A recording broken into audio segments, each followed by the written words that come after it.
Энэ сард бүгд найрамд Хятад ард улсын коммунист намын 19-р их хурал болж өнгөрсөн. Энэ хурлын үеэр Хятадын уламжлалт соёлыг бусад улсаар нь түгээхээр тунхагласан байна. Хятад улс нь эртнээс цайны ариун их түүх соёлтын дээр дорны соёлыг түгээгч байсаар ирсэн. Энэ хүрээндээ өөрийн уламжлалт соёлыг инхүү өнөөдөр манай улсад сурталчилж байгаамаа.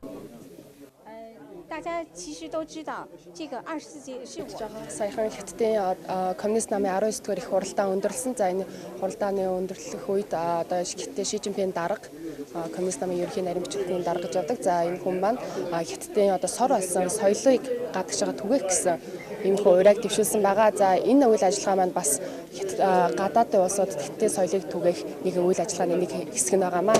Онцлог маань одоо яагаад энэ хүү одоо 24 цаг улирлыг сонгосон бэ гэхээр энэ 2016 онд ЮНЕСКОгийн бит бус соёлын өдөр бүртгэгдсэн учраас за мөн Хятадын одоо дарга Ши Жинпин Хятадын сор болсон соёлыг гадны одоо улсуудад түгээх гэсэн ийм сэдвийн дор одоо соёлын солилцоог явуулж байгаа учраас бид нар энэ сэдвийг сонгосон байгаа. Хятадын одоо өнөр их түүхтэй одоо энэ 24 цаг улирал нь одоо Хятадын эртнээс уулзчихсан одоо эртний хүмүүс одоо нарны одоо эрх хөдөлгөөнийг ажиглаад одоо ямар улиралд нь юу идэж зүүх одоо за дээрэс нь одоо юу тариалах зэрэгээс ингээд хамаарч одоо яг амьдрал нь ингээд байгальд ихтэйгээ уялдаа холбоотой байдаг.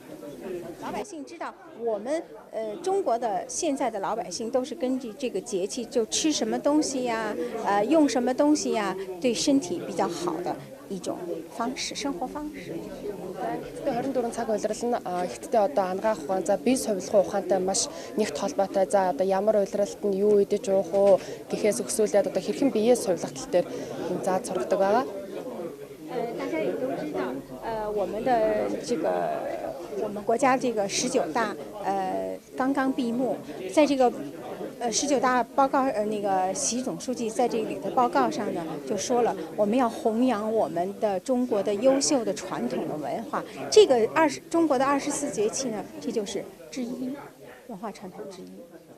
За та нар бас сая харсан байх манай урлагийн тоглолтоор мэдрүүлж байхад бол за энэ уламжлалтаагаас гадна маш их тийм хүмүүст бас сайхан энергийг өгдөг иймэрхүү ёс заншил байна. Хятад улс бол цаг улирлыг шүтэн амьдардаг ард түмэн энэ чутгаараа өнөөдрийн өнөхөө үзэсгэлэнгээ 24 цаг улирал гэж нэрлсэн байна. Мөн 4 өнгийн улирлын өнгийг тансаг яруу сайхнаар харуулсан үзэсгэлэнг зохион байгуулж байгаамаа. Мөн Хятад улс бол дуухуур тэр дундаа бүжгийг ЮНЕСКО соёлын өв болгон бүртгүүлсэн байдаг. Хятадууд нарны жилийн эргэх хөдөлгөөнийг ашиглан цаг хугацааны системийг бий болгон ашиглах нь гэсэн санаачлага нь ЮНЕСКОгийн бит бус соёлын үеийн жагсаалтад багтсан байна. Хятадын 24 цаг улирал нь газар тариалан зохицуулан явуулахад хэрэгэлдэг цаг хугацааны тоолол бөгөөд өдгөө 2000 гаруй жилийн түүхтэй юм а. Уг цаг тоол нь жилийн цаг уурын өөрчлөлтийн илрэл бөгөөд хаврын ураар эхэлж их хүтнэр төгсдөг байна.